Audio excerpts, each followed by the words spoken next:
السلام عليكم ورحمة الله وبركاته. أصحابتك وحرن جنال كمركز السود وواضح آدي هذا ومهتنتهين maanta waa talaado waana 22 bisha October tobanaad sanadka 2025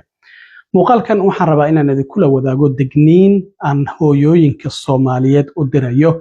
arrintan waa kugu dhici kartaa laakiin ka digtoonow hooyo loo haysto dil inay gabadheeda u geysatay kadib markii iyadoo shaqo tagaysa gaarigeeda oo waliba gobolada Mareykanka gobol kamid ah oo kuleyl ah iyadoo ku nool ay uga dhax tagtay 8 saacadood intay soo shaqaysay gabadheedii oo meydana ay gaarigii ugu timid dacwad dilahaya haweeneydaasi lagu soo ogay hooyadaasi waan idin wadaagaya iyo sidoo kale hadda jimcihii la soo dhaafay lamaane kale oo iyaguna dalxiis ku jooga gobolka Florida oo gabar yar oo 6 bilood jirta iyadoo hurdaysa meel teenda yar oo xeebta ay ka dhisteen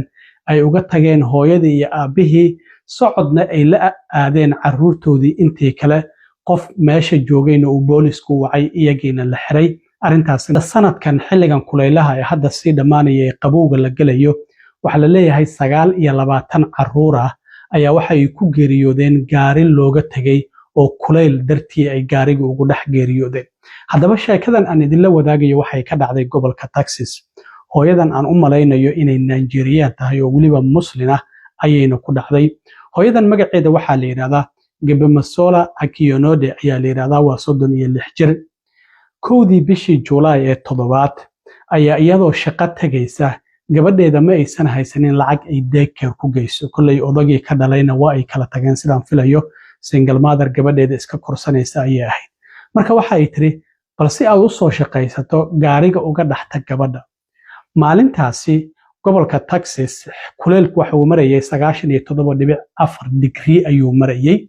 marka xilli aroorah iyo shaqada gashay oo la 5:45 daqiiqo subaxnimo ayay shaqada galaysay baakinkii ayay gaariga dhigtay xilligaas ayay shaqada gashay gabadhiina gaariga ayay uga dhax tagtay waliba ma aysan qarin markii boolisku ay goobta yimaadeen oo arrintu ay dhacday oo la wareystay wareysiga waxyaabaha ay ku bixisay la yaab ayay kula noqonayaan shaqada waxay gashay 5:45 daqiiqo sidaan idin sheegay waxayna ka soo baxday koodii duhurnimo ama 8 saacadood ayay soo shaqaynaysay labadii duhurnimo ayay soo baxday waliba qofku break laba mar ayuu leeyahay 8 saacadood haduu shaqaynayo mar 30 daqiiqo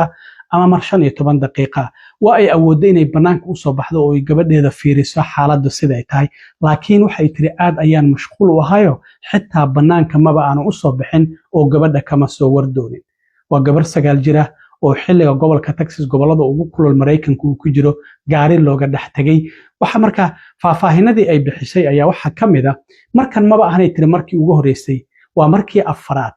3 jeer oo kale ayaan horay u sameeyay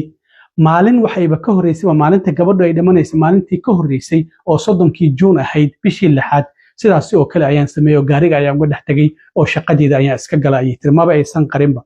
waxyaabaha kale oo ay sheegtay waxa kamid ah waxay tiri markii aan gabadha ka tagayay gaarigaasi aragtaan oo cadaanka ah oo baakinka ku jira waxay tiri daaqadaha dambe ayaan xoogaa yar hoos u dejiyay si qabow uu uga soo galo gabadha markaas kadib waxa ay sidoo kale sheegtay in uga tagtay cunto biyo iyo marwaxad yar oo isku qaboojisay iyo waliba xoogaa baraf ah ayaan gaariga uga dhax tagay tiri marka waxay dhahaysay gabadhaada wax dhibaato soo ma gaarayaan intaasi hadii ay haysto laakiin waxa la yaab leh inay tiri habeenkii markii ay seexanaysana kaniiniga caruurta lagu hurdisiyo ee melatonin la yiraahdo ayaan siiyay subaxdii markaan soo baxayayna waan siiyay si ay u hurdo marka hadiiba kaniini ay siiso oo inay hurdo ay doonaysay maxay cunto iyo biyo iyo marwaxad iyo baraf uga dhax tagaysaa gaariga daaqadahan ay u dejinaysaa wayba hurdisiisay canugaas inuusan soo kicin ay ugu tala gashay marka intaasi ay qiratay waxay sidoo kale sheegtay in 8 saacadood ay soo shaqaynaysay mashquulna ay ahayd oo xitaa gabadheeda aysan jeegareyn marka 8 saac duhurkii waa 5:45 daqiiqo subaxnimo ayay meesha uga tagtay 11:45 daqiiqo markii ay 8 saac soo baxday waxay aragtay gabadhii oo aan dhaqdhaqaaqaynin waa ay qaylisay waa lagu soo baxay dadkii shaqada ka soo baxay boolis ayaa la wacay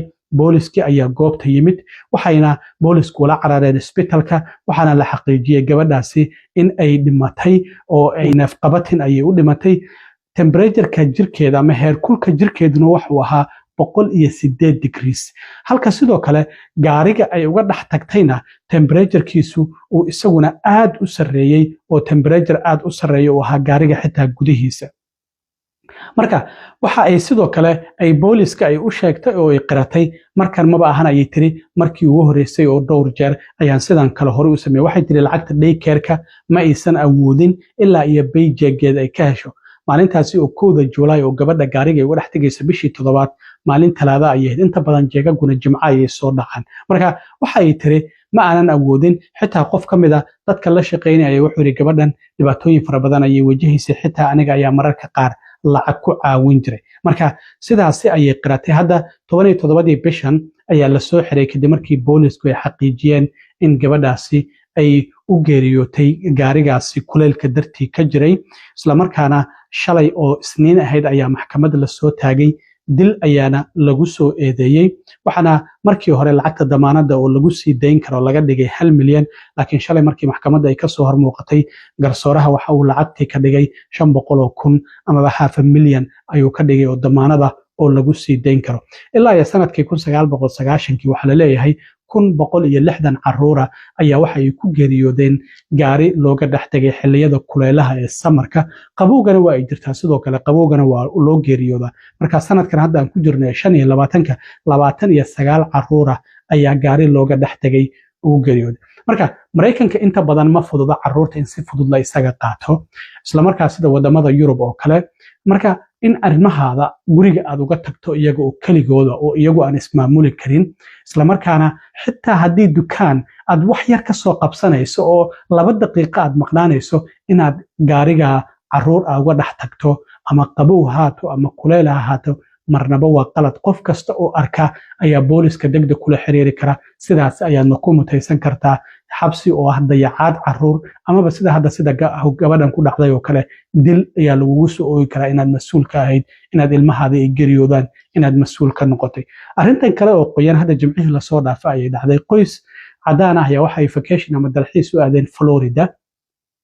marka waxay wateen 4 caruur ah 3 caruur oo waaweyn iyo gabar yar oo 6 bilood jirta marka waxyaabaha waad aragteen teendo ayay qoysku dhistaan ama cunto iyo waxay ku cunaan marka la dabaasho oo la soo daalo marka teendadii ayaa gabadha yar oo 6 bilood jirta oo hurdaysa ayay uga tageen hooyadii iyo waliba aabihii oo la kala yiraahdo Brian iyo Sarah saddexdii caruur ahayd ayay labadoodii raaceen si ay u soo socdaan macnaha xeebtan ku soo soconayna gabadha yarta ahaydna oo 6 bilood jirtay iyadoo hurdayso ayaa teendadii looga tagay marka qof meesha ka agdhawaa ayaa arkay boolis ayuu wacay booliskii ayaa yimid waalidkii markii ay imaadeen marka maadaama 2 waalid ay yihiin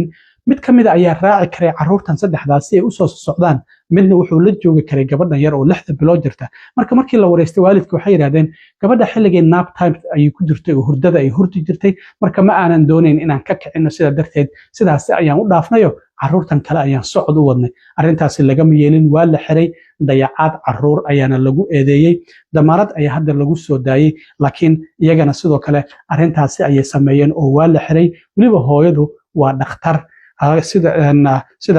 sida boolisku ay sheegeen marka iyagana damaanad ayaa lagu soo daayay mana laga qaadan caruurtooda Mareykanka inta badan si fudud caruurta laguma qaato laakiin caruurtiina lagama qaadan iyagii waa la xiray waa la soo daayay waxaana hadda u socota dacwada ayaa ku socota waa dayacaad caruur in ay ilmo yar ay dayaceen waa la xadi karay dhibaato kale ayaa la soo gudboonaan kartay marka waalidiinta Soomaaliyeed waan ogahay inta badan caruurtooda ma dayacaan ama gaari ugama dhex tagaan ama guriga ugama tagaan oo qof ehel ay u yeeraan oo noo sii hay yiraahdaan marka waa qatar in ilmahaada gaari aad uga dhex tagto meelaha baaga oo kale caruurtu markay ku ciyaarayaan waa inaad ka war haysaa oo isha aad ku haysaa meelaha caruurta lagu xado ugu badan waa meelaha baaga oo caruurta inay ku ciyaaraan loo geeyo marka arrimahaasi oo idil qatar ayaa kaaga iman karto in caruurtaadii laga qaato ama caruurtaadii inta ay wax ku dhacaan adigii dacwad lagugu soo ogo sida hadda gabadhan ku dhacdo dil oo kale ama dayacaad caruur inaad ilmihii dayacday oo aadan hayn karin arrimahaasina waalidiinta Soomaaliyeed inay ka digtoonaadaan